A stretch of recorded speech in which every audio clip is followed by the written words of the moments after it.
BJP ने बार बार कहा है कि मुख्यमंत्री नीतीश कुमार के नेतृत्व में चुनाव लड़ेंगे। उन्होंने ये कहा ही नहीं कि मुख्यमंत्री वो बनेंगे, जबकि यदि आपको पिछला चुनाव याद हो 2020 का, तो प्रधानमंत्री जी तक ने कहा था कि चाहे कोई भी सीट हो, नंबर ज्यादा हो कम हो, नीतीश कुमार ही मुख्यमंत्री होंगे। लाडले मुख्यमंत्री बोल दिया है नहीं, लाडले बोला, अगले मुख्यमंत्री नहीं, अभी उनके बेटे का, जैसे मैंने बताया, निशांत ने अभी बयान दिया है कि अमित शाह जी कह गए नीतीश कुमार जी ही मुख्यमंत्री बनेंगे एक बार फिर। अब ये अमित शाह जी की बात को कैसे लेते हैं उद्धव जी से पूछ लीजिएगा। नहीं अमित शाह जी कभी इस तरह की बातें, दोनों तरफ झगड़ा है या किसी एक, अमित शाह जी कंफ्यूजन वाली बातें करते हैं। नहीं सर, अब ये एक तो मुझे लगता है कि प्रीमेच्योर होगा कि कौन चीफ मिनिस्टर बनेगा और किस तरह का संगठन उभर के आएगा।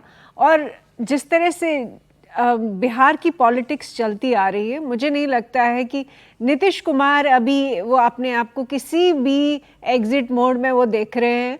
वो बेशक शायद हो सकता है कि वो मुख्यमंत्री बिहार के ना बने, उसके कॉम्पनसेशन में वो क्या चाहेंगे केंद्र में, वो भी देखने वाली बात होगी। लेकिन ये कहना कि अमित शाह जी ने कह दिया और वही बनेंगे, ये सही कहा विजय जी ने कि महाराष्ट्र में हमने देखा कि इन बातों का कोई मतलब नहीं होता है। क्या परम्यूटेशन कॉम्बिनेशन होगा इलेक्शन रिजल्ट्स के बाद, वो देखने वाली बात है। और इलेक्शन से पहले बेशक कांग्रेस पार्टी जो है काफ़ी इस वक्त सही कहा सब लोगों ने, पैनलिस्ट ने, कि कांग्रेस अपनी परफॉर्मेंस ज़्यादा अच्छा करना चाहती है और वो आरजेडी के ही शेयर में से कुछ शेयर लेना चाहेगी। क्या आरजेडी उसके लिए एग्री करते हैं और क्या आरजेडी भी ऑल्टरनेटिव्स अपने लिए सोच के रखे हैं? उस सिनेरियो में कौन मुख्यमंत्री होगा हमें नहीं मालूम, लेकिन ये बात तय है कि हाँ, नीतीश कुमार एक लंबे अरसे तक बिहार में रहे मुख्यमंत्री और एक जो एंटी इनकम्बेंसी है उसका डायरेक्टली शायद उनकी पर्सनालिटी और जो उन्होंने कुछ टाइम से लग रहा है कि वो बूढ़े हो रहे हैं, अस्वस्थ है और वो वहाँ नहीं है जो पहले 10 साल पहले थे। तो उस सिनेरियो में बीजेपी के पास क्या ऑल्टरनेटिव्स है? सम्राट चौधरी की बात हो रही है, क्या वो इतने बड़े लीडर बन सकते हैं बिहार के कि वो सब पार्टियां जो एनडीए की मेंबर्स हैं उनको मंजूर है? ये सारी लीडर तो बनाया जाता है। देवेंद्र फडणवीस की बात करने की, देवेंद्र फडणवीस क्या थे? देवेंद्र फडणवीस तो इससे पहले नागपुर के मेयर ही रहे थे ना।